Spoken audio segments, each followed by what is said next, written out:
Kalau cinta hanya soal coklat, bunga, dan kata-kata manis, mengapa ada seorang imam yang rela dipenggal demi membela pernikahan?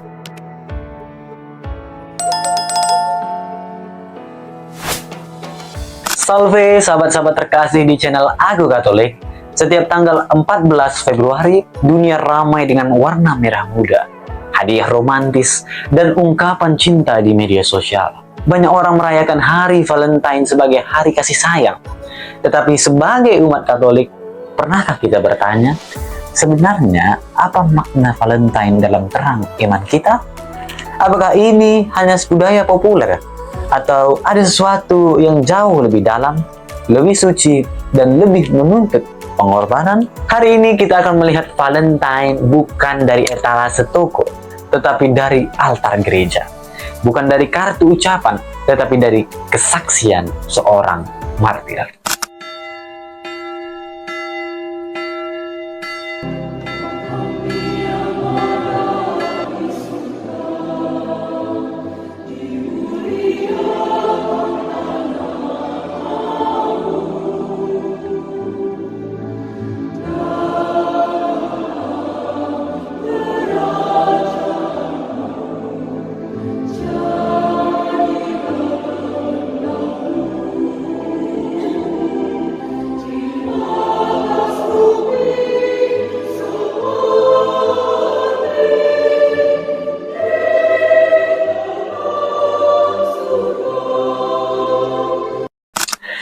Valentine dalam gereja Katolik berakar pada seorang kudus, Santo Valentinus, martir abad ketiga.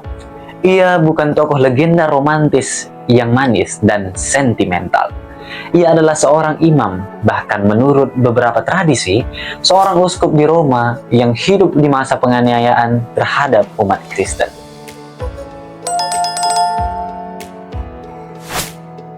Pada masa itu, Kaisar Claudius II melarang para tentara muda untuk menikah.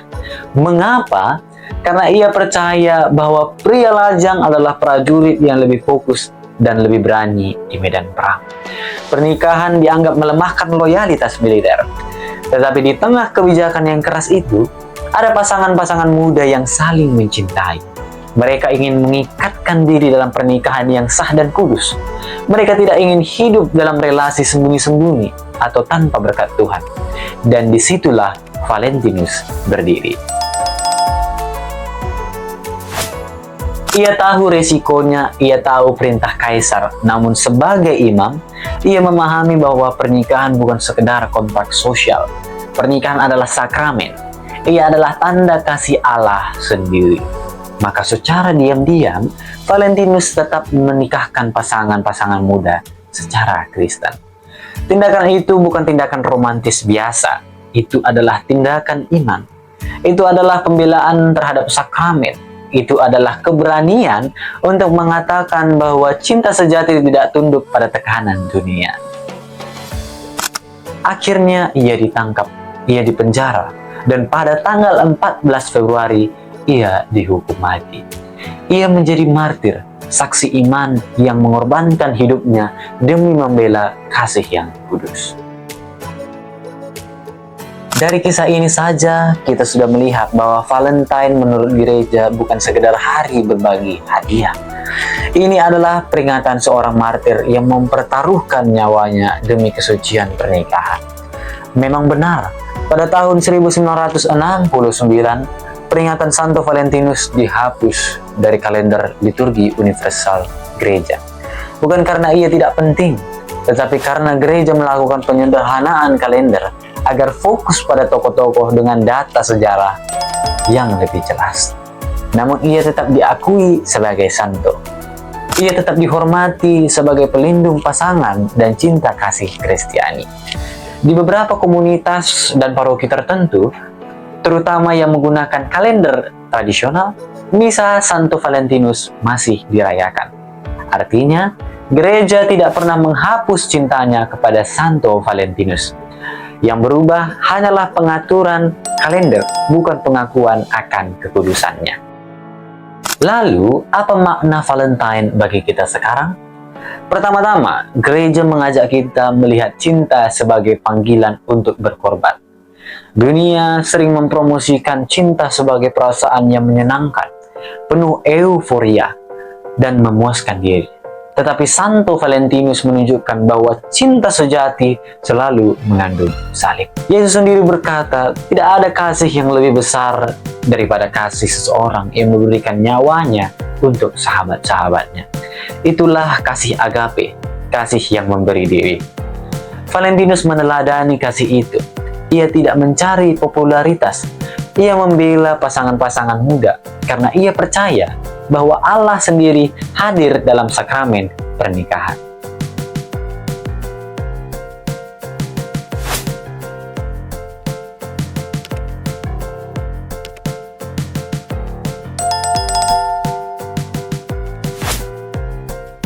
Dalam ajaran gereja, seperti yang ditegaskan dalam Katekismus Gereja Katolik, pernikahan adalah perjanjian antara seorang pria dan seorang wanita yang diangkat Kristus menjadi sakramen. Artinya, cinta suami istri bukan hanya urusan dua orang, tetapi menjadi tanda kasih Kristus kepada gerejanya. Bayangkan betapa dalamnya makna itu. Setiap pasangan Katolik yang menikah secara sakramental sebenarnya sedang menjadi ikon hidup dari kasih Kristus yang setia, total, dan tak terceraikan. Itulah yang dibela oleh Valentinus. Sekarang, mari kita turunkan refleksi ini ke dalam kehidupan sehari-hari. Bagi pasangan yang sudah menikah, Valentine bisa menjadi momen untuk bertanya, apakah cintaku masih seperti janji di depan altar? Apakah aku masih setia bukan hanya ketika semuanya baik-baik saja, tetapi juga ketika pasangan sakit, lelah, atau sulit diajak bicara? Apakah aku masih melihat pernikahanku sebagai panggilan suci, bukan sekedar status? Kadang, cinta dalam pernikahan diuji bukan oleh hal besar, tetapi oleh hal kecil. Kesibukan kerja, masalah keuangan, komunikasi yang macet.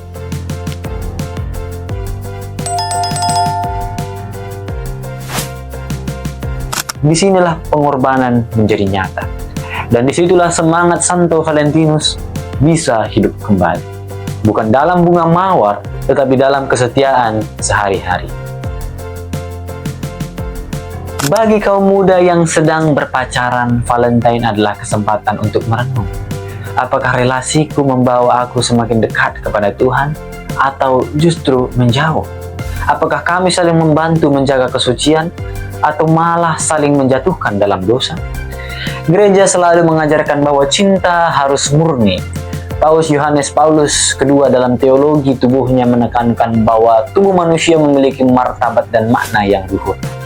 Cinta tidak boleh direduksi menjadi pemuasan hasrat sesaat. Santo Valentinus tidak mempertaruhkan nyawanya supaya kita merayakan Valentine dengan pergaulan bebas. Ia mati demi sakramen, demi kesucian pernikahan. Maka bagi kaum muda Katolik, merayakan Valentine bisa berarti memilih untuk berkata tidak pada tekanan dunia. Bahkan bagi mereka yang masih lajang, Valentine tetap punya makna rohani. Karena pada dasarnya, kita semua dipanggil untuk mencintai. Entah dalam pernikahan, hidup bakti, atau panggilan khusus lainnya. Setiap orang dipanggil untuk menghidupi kasih Kristus. Valentine bisa menjadi hari untuk mendoakan panggilan kita. Untuk bertanya, Tuhan, Engkau memanggilku mencintai dengan cara apa? Bagaimana aku bisa menjadi tanda kasih-Mu di dunia? Ada satu hal penting yang perlu kita pahami. Gereja tidak menolak ekspresi kasih yang indah. Hadiah, perhatian, kejutan kecil. Semua itu bisa menjadi tanda cinta. Tetapi gereja mengingatkan, jangan berhenti di permukaan.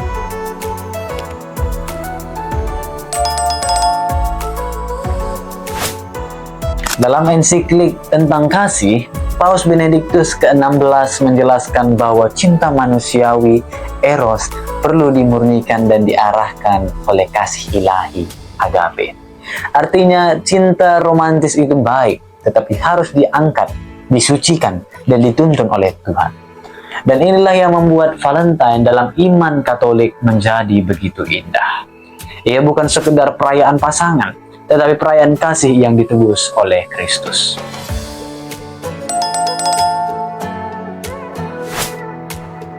Sahabat terkasih, Valentine bukan tentang hari. Ini tentang cara hidup. Tentang bagaimana kita memahami bahwa cinta adalah jalan menuju kekudusan. Hari ini mari kita memandang Santo Valentinus bukan sebagai simbol komersial, tetapi sebagai saksi iman. Seorang imam yang membela sakramen, seorang martir yang membela cinta sejati. Dan mungkin malam ini sebelum tidur kita bisa berdoa sederhana. Santo Valentinus, doakan kami. Doakan pasangan-pasangan yang sedang rapuh. Doakan kaum muda yang sedang mencari cinta. Doakan keluarga-keluarga agar tetap setia. Sahabat-sahabatku, jika video ini menyentuh hati kalian, jangan biarkan hanya berhenti sebagai tontonan. Bagikan kepada pasangan kalian, kepada anak muda di lingkungan kalian, kepada teman-teman yang sedang mempersiapkan pernikahan.